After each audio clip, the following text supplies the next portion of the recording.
Hey everybody, welcome back to the NC State Insider Podcast. I'm your host and lead beat writer for NC State on SI, Tucker Sennett, here today to talk about your NC State Wolfpack again for our daily podcast episode.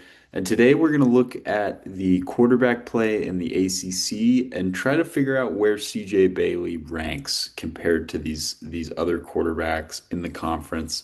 It's been a pretty surprising start to the season for the ACC.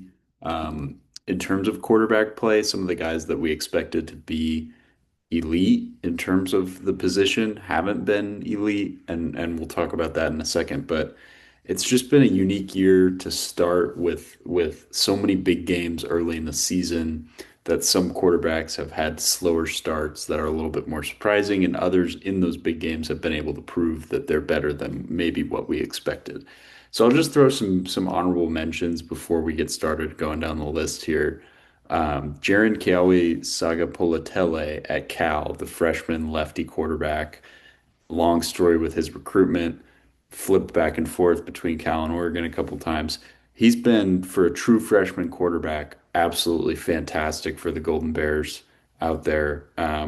Didn't crack my top six here, which is what I'll be going a little bit more in depth on, but really a phenomenal start. And the Bears are in a position where they could make a run as one of the better teams in the ACC if the schedule works out well for them and they continue this hot start.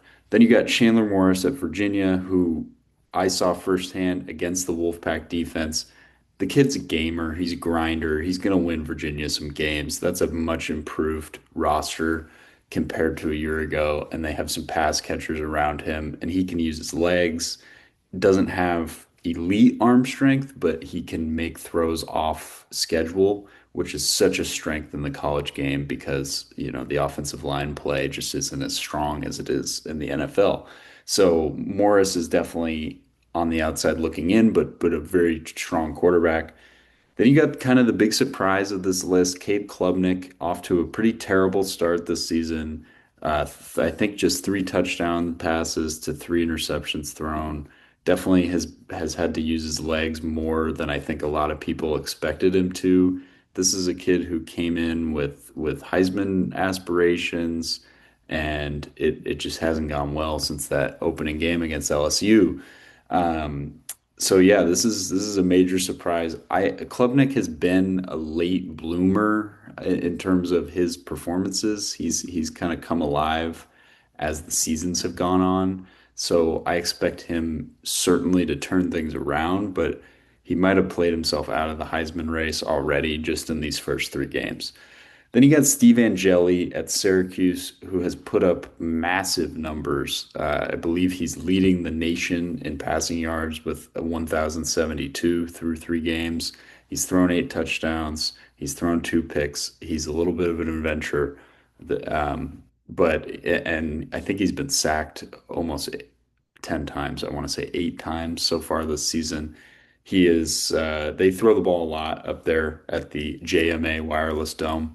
So Angeli's probably going to be a guy that puts up big stats, but not quite the talent level of the next six guys that I'm going to bring up, at least in terms of the early season performance. Again, this could all change.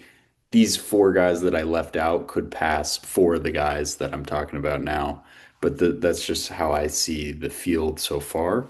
Um, so let's get into this top six. At number six, I have Tommy Castellanos at Florida State, just because he's only played two games. He looked fantastic in that Alabama game, and then obviously they had that blowout game against Texas, East Texas A&M, I believe. It's whatever Texas Corpus Christi used to be. I'm fairly certain. So he hasn't had as many opportunities as a lot of these other quarterbacks, but that Alabama performance was so impressive, running around the field and that Gus Malzahn offense just terrorizing the Alabama defense, and he just got off to a tremendous start with that game, and then obviously played well in that blowout when he was actually in the game.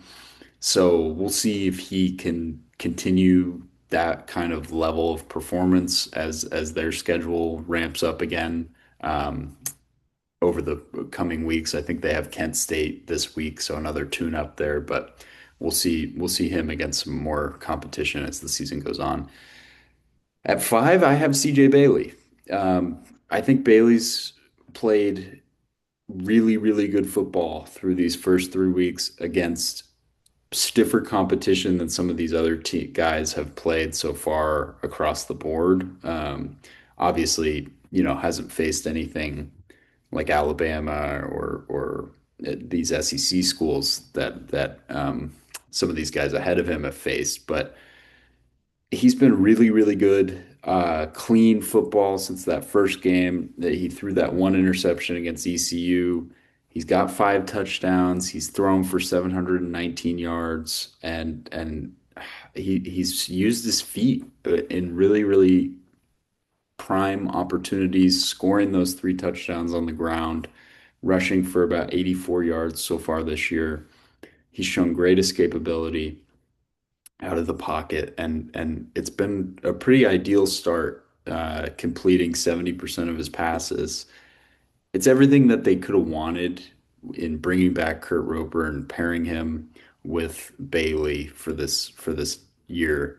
And I think NC State has a lot to look forward to with him.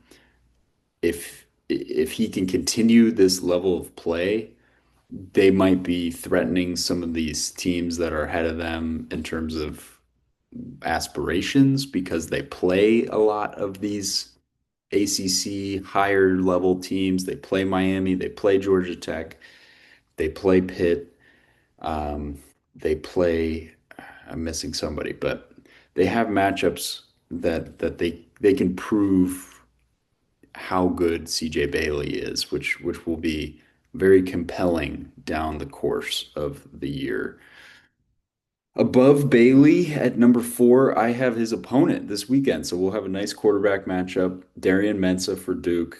This kid, it's obviously Duke is not off to the start that a lot of people were hoping for in Durham. But Mensa has really not been the problem. He's thrown for over 1,000 yards and 8 touchdowns already. They just haven't been able to really stop teams. And some of Mensa's stats are a little inflated because he had to come back against Tulane after they went down big in that game last weekend. And he played fine against Illinois, but that was a rough second half.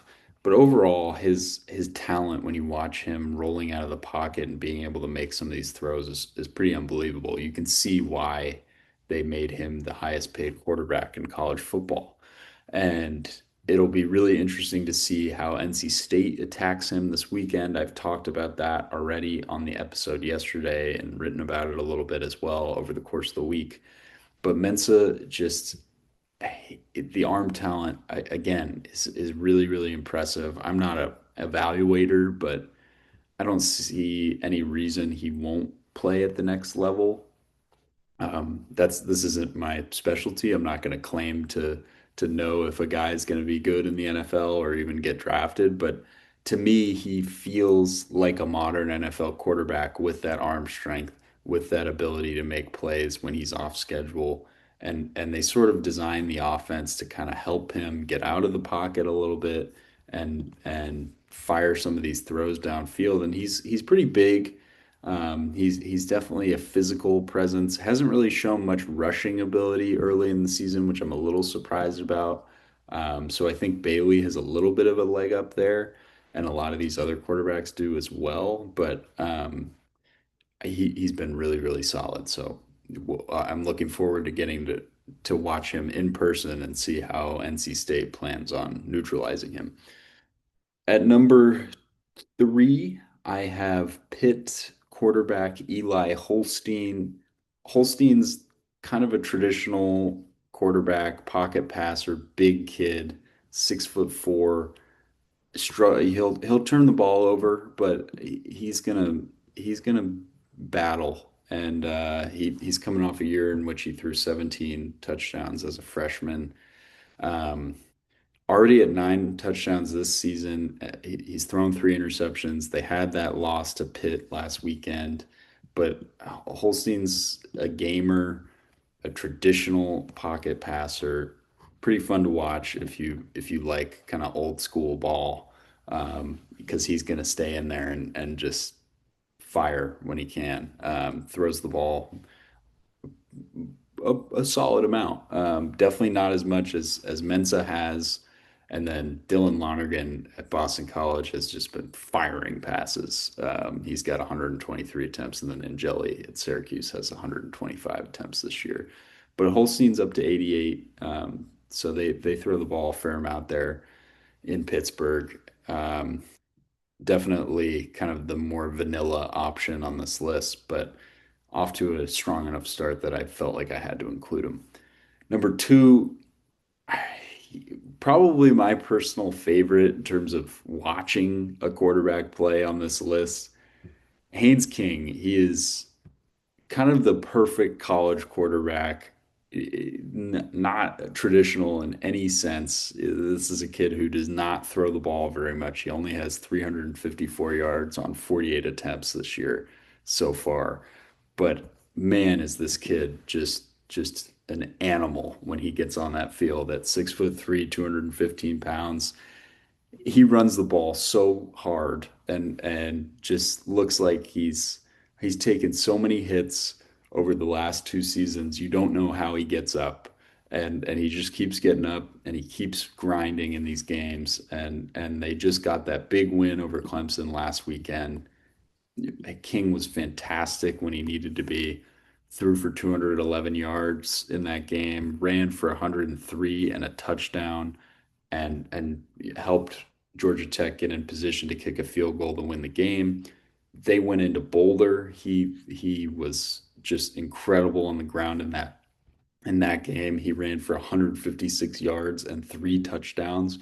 Boulder just could not contain him, and he'll go down, and you think he's not getting up, and then he gets up and he runs it again.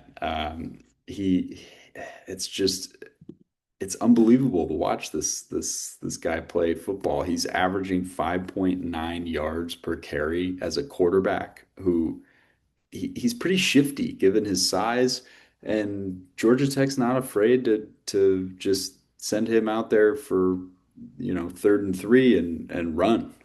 They're traditionally, they ran the triple option back in the day. Now they run a little bit more of a traditional offense, but still they run the ball more than most teams.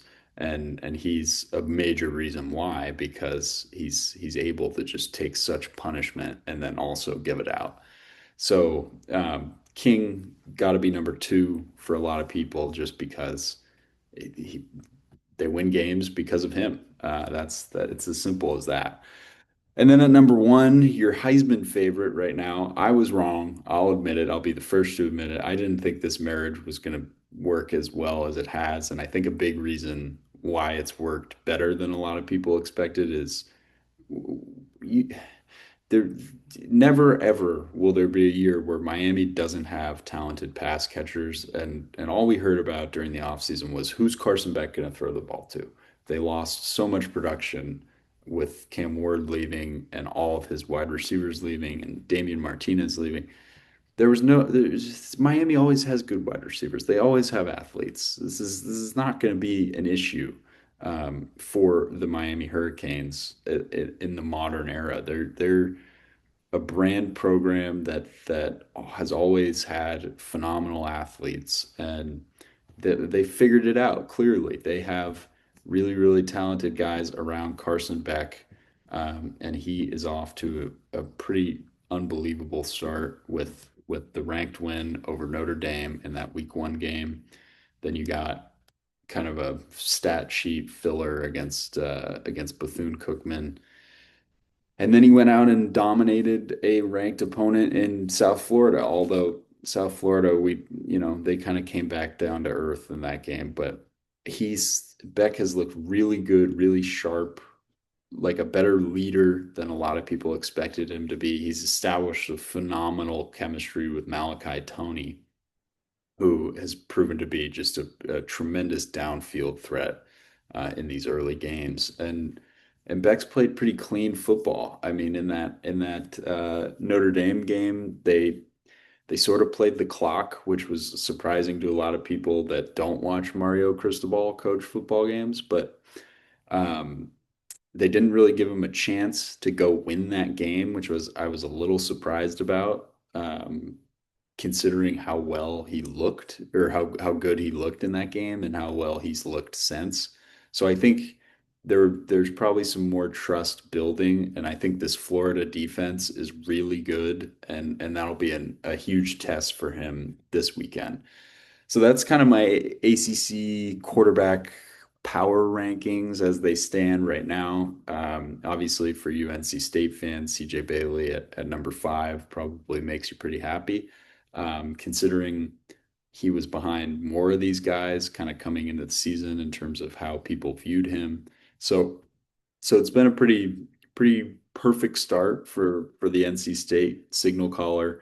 We'll see how he fares on the road in Durham for another test against a real defense, really tough pass rush that I've talked about, and it should be a very interesting watch. As always, you can find more content on my Twitter account at Senate Tucker. You can also find more stories at the Wolfpack on SI Twitter account. You can find the Facebook page where we post our stories, the NC State Wolfpack on SI Facebook page. And you can find more of these episodes and press conference coverage at the Sports Videos on SI YouTube channel. We do the episodes every day. Sometimes it's just me. Sometimes I'm joined by my good friend Daniel Rios. It's always a good time. It's great content.